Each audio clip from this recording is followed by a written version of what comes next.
Doctor, if this fails, he'll be permanently paralyzed. T8 and T9 are falling apart. Even using cadaver material, the construction is hopeless. I disagree. The chromium steel reinforcing framework is... Can't replace pulverized vertebrae, Dr. Oyama. The patient knew the risks. We continue.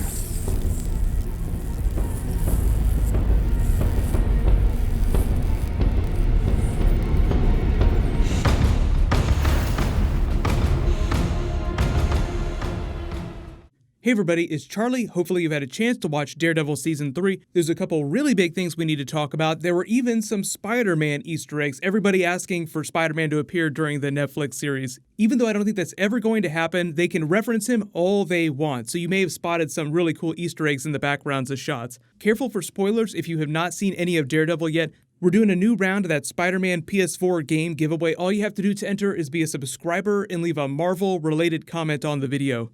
Starting with that big post-credit scene, get that man an adamantium lace skeleton. Very clearly they're implying that Bullseye is going to come back in a future season. I will talk about Season 4 during this because of all the Marvel, Netflix cancellations, Luke Cage, Iron Fist, everyone's worried about them canceling the other series.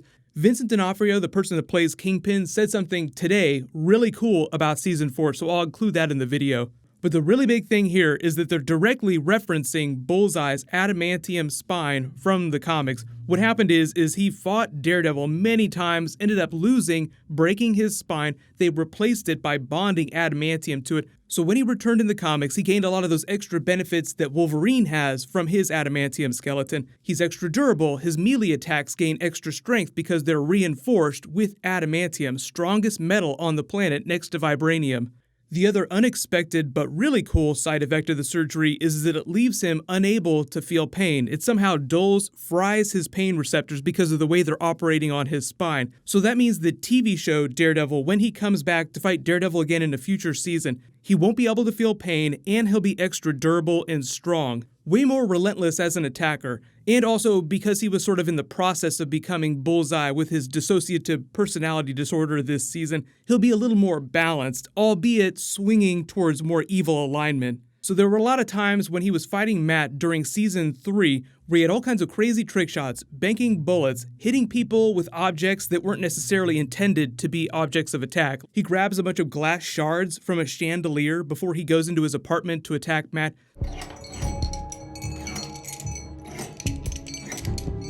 Shot came from across the alley.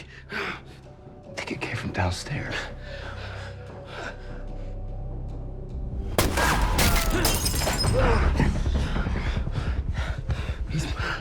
He's ricocheting the bullets.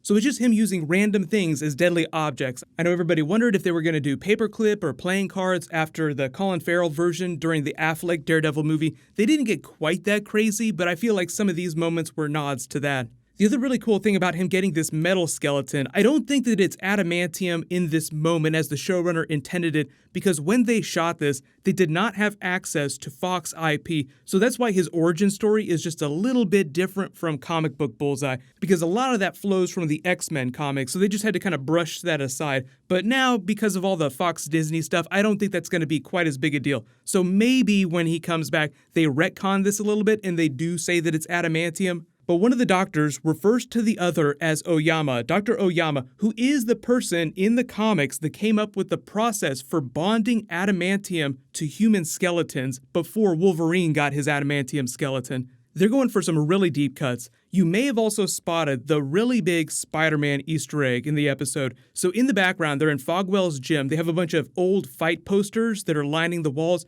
One of them is a white Parker boxer versus an African-American Morales. So that's their Peter Parker Miles Morales Easter egg. The cast was also talking about Spider-Man recently, about how they want him more than any other character. Can I say Spider-Man now? Yeah. Fans would kill me if I didn't say Spidey. What? Spidey would be really nice to drop by Daredevil. You sure about that? Since the last Avengers movie, I'm a big fan of Thor. People of Earth love me. I'm very popular. He got crazy funny, he got a haircut, and he's like super powerful now. I mean, I'll say this. I actually really enjoy they're up there fighting aliens and like Matt Murdock is defending the crap out of 10 blocks in Manhattan. Like that's, I think, really exciting that you can do this small level kind of real people stuff. I enjoy our small level scale, and I think these little hints and I little agree with missions that. are the hints. The hints kind of like, Yeah. maybe if we were to make it too explicit, I'm not sure it would be that It exciting. would be as fun. Vincent D'Onofrio is funny. The fans would kill me if I didn't say Spider-Man. And of course, as you would expect, he's like, hell yeah, I would love to be in a Spider-Man movie. I'm waiting for the phone call. But no word if they're ever going to try and cross those characters over, because as of the end of season 3, Kingpin is probably not going to be the villain going into season 4. He'll still be around, but part of the deal that Daredevil made with him at the end of the season is that you stay away from the city, I won't go after Vanessa. That doesn't totally neutralize him. He's still very powerful and he can be doing stuff, just not in and around New York City, because that's Matt's whole thing, protecting New York City. But keep in mind how grand and complicated and good Kingpin's plan was. If he can perpetrate that kind of conspiracy for that long without people figuring it out, then he can certainly do the exact same thing around the world, because they still have that giant mystery bank that he has. He still has crazy money, so I don't think that's a big issue going forward. For those of you that are worried now about Daredevil not getting season 4 because of them canceling Iron Fist and Luke Cage, the thing is that Vincent D'Onofrio was answering people's questions on Twitter in the last day or so because he also saw the news like everybody else. And his response was that Charlie and the others are just getting started, talking about the other main characters, meaning that they're probably doing season 4. But I don't think that Netflix is going to make an official announcement about that for a while because they just canceled those other shows, so they're probably going to let it sit for a little bit and just let people enjoy Daredevil season 3. Punisher season 2 is supposed to premiere sometime in the spring. I would expect that when they start promoting that, then they'll drop some information about Daredevil season 4. So no worries about that. I wouldn't worry too much about it right now. Leave all your Daredevil video requests in the comments below. I might do a video about the fights between Bullseye and Matt, about how their fighting styles are different, because they actually do really crazy stunts. And the actor that plays Bullseye was almost cast as Captain America in the MCU. That's right, he was almost picked over Chris Evans. Obviously, it didn't go down that way. I think that Marvel made the right choice. I mean, he's a great version of Bullseye, but can you just imagine it not being Chris Evans? That would be bizarre, especially with all the talking Chris Evans has been doing about Avengers 4 and how it might be his last film.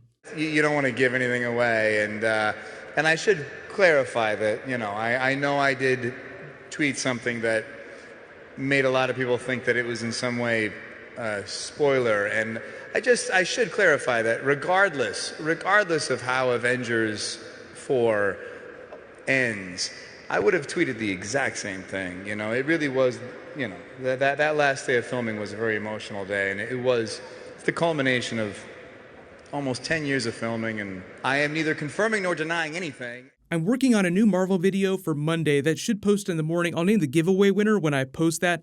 Click here to learn the truth about why Netflix canceled Iron Fist and Luke Cage, and click here to learn all about the new updated Phase 4 Marvel movie schedule. Thank you so much for watching. Everybody stay awesome. I'll see you guys tonight.